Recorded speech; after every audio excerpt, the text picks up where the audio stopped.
Ako pa ay magpapakain na po ng bangus dito po sa Lobo-Lobo. Ayan po at bali yan na po yung mga nahuli po ni Papang bangus. Mo si ate. Salamat po, Ate Bels. Kahuli lang po yan ngayon, umaga. Ang bangus na dadalhin sa Bulacan. What's up mga kamilot? Welcome back sa aking channel. Super Days Vlog po ay papunta po ako ngayon sa Palaisdaan at si Papa po ay mamimingwit po ng mga bangus dahil meron pong umorder po sa amin ng 10 kilo po na bangus. Ayun, tara po samahan po ninyo ako. Ayan po mga kamilot at bali ako po ay nandito na po sa Palaisdaan. Si Papa po doon ay parang magagrass cutter. Si Mama po ay hindi po nakasama at siya daw po ay nasakit po ang ulo. Ayan po at bali si Papa po ay mamimiwas na po ng bangus. Ang kanya pong pamain ay tinapay. Oh, bayon ho. Laki-laki.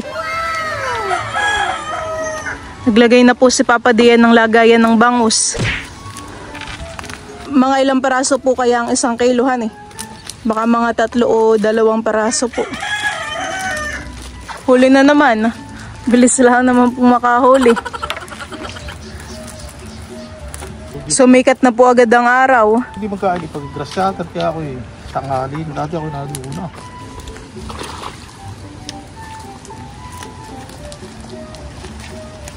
Si Timmy po ay abangers dito ng tinapay. Ano Timmy?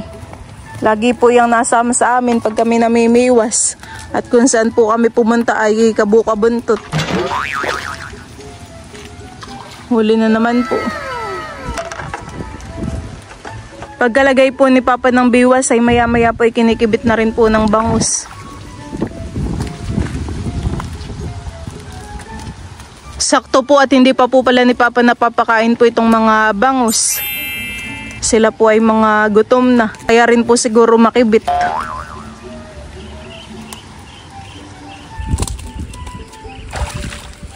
Huli again. Si Papa po ay ngayong umaga po na miwas. At mamaya po ay grabe na po ang init dito. Talagang umaga at hapon po ang ipamimiwas ng bangusan eh. Ipamimiwas po ng isda. Nasa ilang paraso na din po itong nahuli ni Papa. Buhay na buhay po to. Gusto pa pong makawala din sa lagayan. Di man po sila makakaalis sa tuho. Mahaba po itong net. Di po sila makakalundag. Oh, huli na naman. Ay, sayang. Nakawala pa.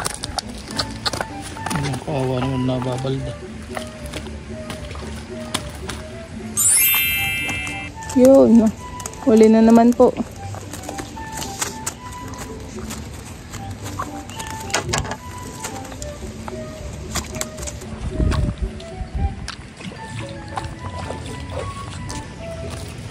O ba yun? Huli.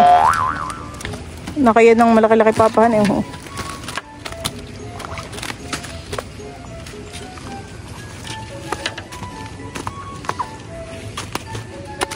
Ito masarap sigang. Iba na po ngayon ang init. Ngayon po ay alas 7 pa lang ay talagang tagaktak na po ang pawis namin ni Papa.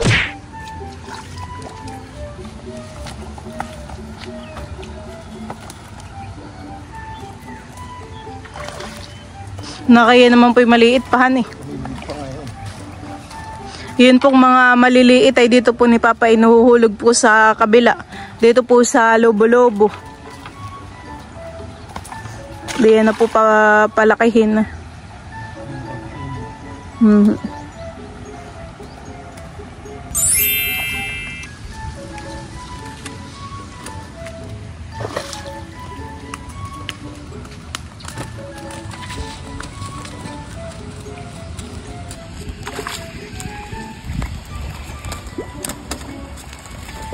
Iyon lang din po ang nakakapagpatagal po sa pamimiwas. Yung maya po ay maglalagay ka po ng pamain. Lalo po at hindi po nahuli yung bangus. Panibagong lagay na naman po. Ako po muna ay kukuha po dito ng tinapay. At papakainin po natin yung mga bangus. Ito po ay sari-saring tinapay sa bakery. Di naman po siya sayang at mapapakinabangan pa po. Makakain pa ng bangus.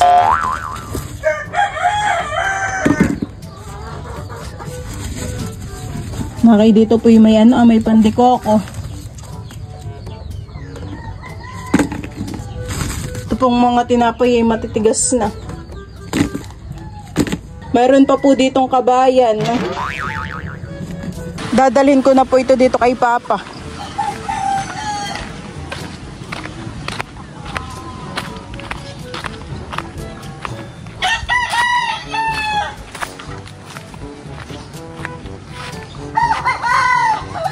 Ako pa ay magpapakain na po ng bangus dito po sa lobo-lobo. Lalagay po tayo ng samuna. Titingnan po natin yung mga isda dito. Kung may langising kakain. Titingnan po natin kung may langising kakainin po itong tinapay.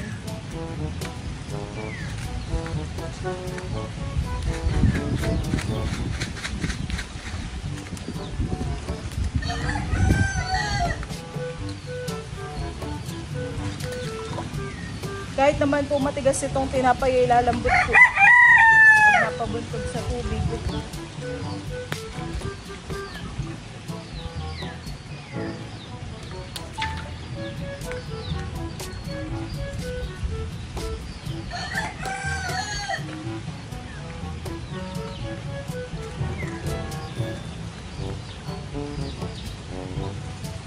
Dito naman po tayo magpapakain po ng bangus. Itchahan lang po ulit natin ng mga tinapay. Ito po yung favorite ko po sa bakery. Yung pandikoko. Yung may niyog po sa loob. Di pa po nilalapitan ng mga bangus. Parang ito naman po yung may cheese po sa loob. Spanish bread po yata ito. Hindi pa po natuto yan ng mga bangus na may ayuda pong tinapay. No.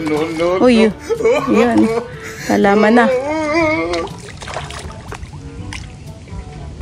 Siguro yung nasa isip po ng bangus ay sayang at walang kape. Tamang-tama pa naman po ngayong umaga. May tinapay, walang kape.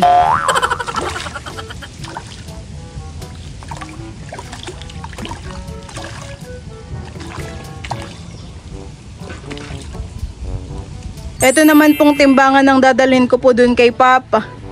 Kikiluhin na po yung bangus para nalalaman po kung ilang peraso pa po ang kanyang uhulihin. Ay dito po sa kubo ay maginhawa. Maginhawa laang po. Pero dun po sa pinanguhulihan po ni Papa ay grabe ang init.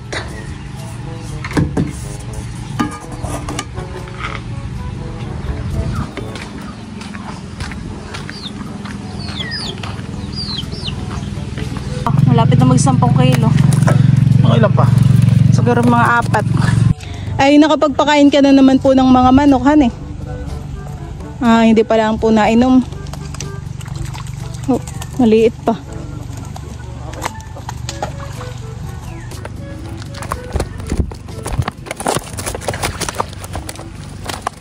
Bangus na naman.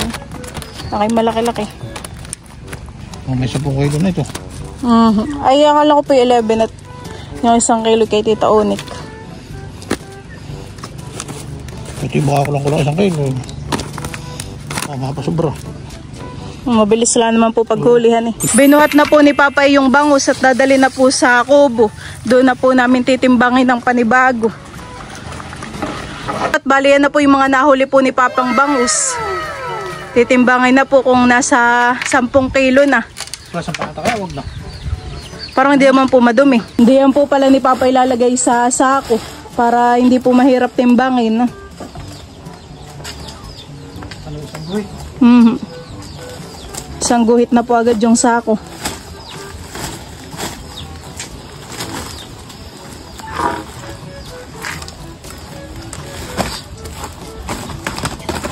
Sa ilang kilo na po kayahan eh. Sakto o kulang pa?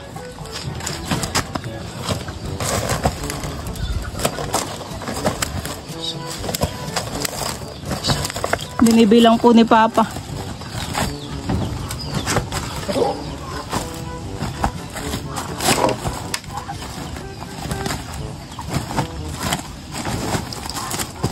Siya.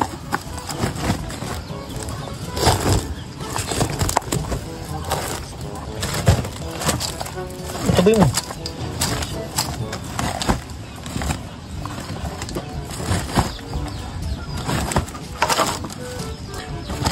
Ilan po?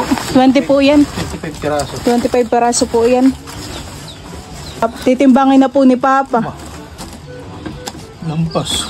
Lampas po han eh. 11 kilos na po yan eh. Pabawasan po ni Papa. Ano? Napasobra po pala yung ating ano ah. Yung ating huli.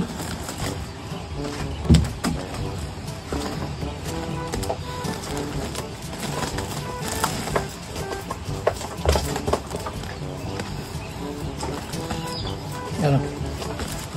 Sa pa po. Maliit-liit.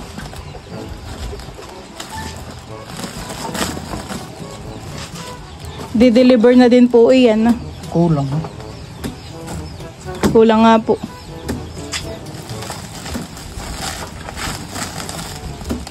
Kulang ng isa. Yun.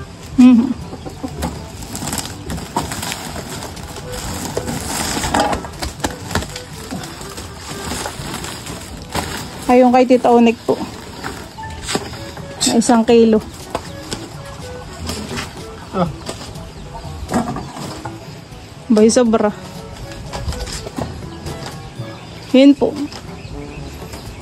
Sobra pa sa guhit. Ito po palang bangus ay 2 peraso ay 1 kilo po.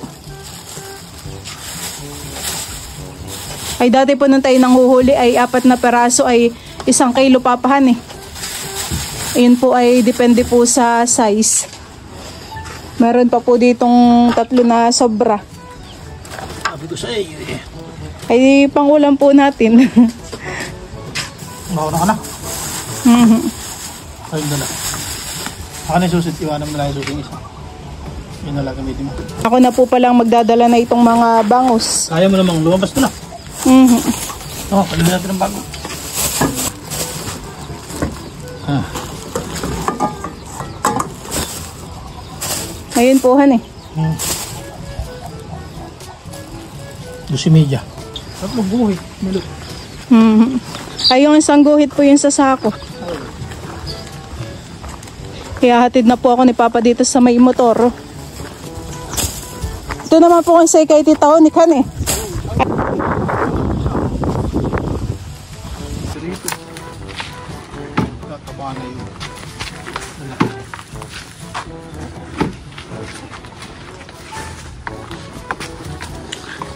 Kami po ni Papa ay nagpalit na ng motor. Bitim na lang yun. Gamit na po ni Papa yung ginamit ko kaninang kulay red. Diyan po mga kamilot at bali ako po ay pauwi na po sa amin. Yan na po yung mga bangus po na nahuli po ni Papa. Ayan po mga kamilot at bali si Bal po yung magde-deliver po na yan sa bayan.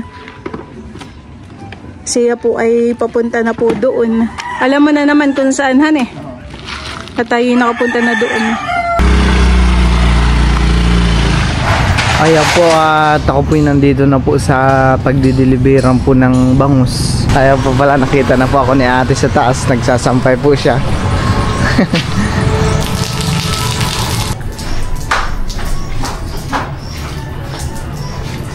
Hindi na po nakasama mag-deliver ang mama daw po at may gagawin daw po. Hindi dadalhin sa Bulacan.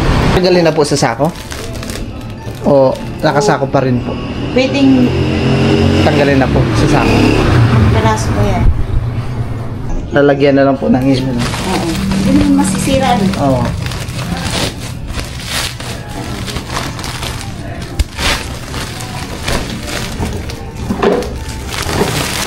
Nakabiwas lang po ito ngayon. Malaki naman ah. Ate Lilian, may dinang bangus. Gusto dati. Mo si ate. Salamat po, Ate Bels. Sa bangus.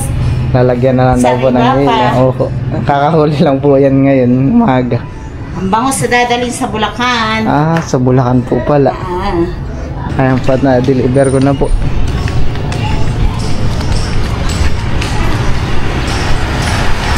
Hi daw tayo. Hello po.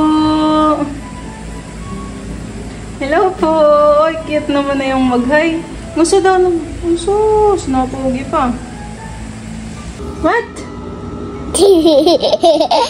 Mama, tapos naging tita. Ano ba ka talaga? Tita?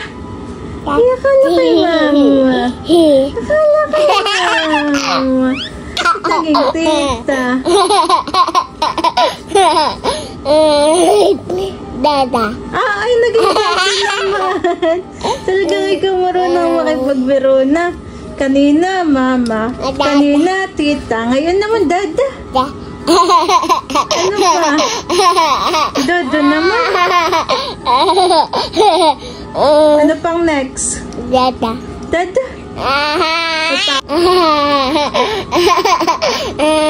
Kung matulog na, hane. Tita. Teo. Say tita. Say tita. Naantok ka na yata. Inaantok ka na yata.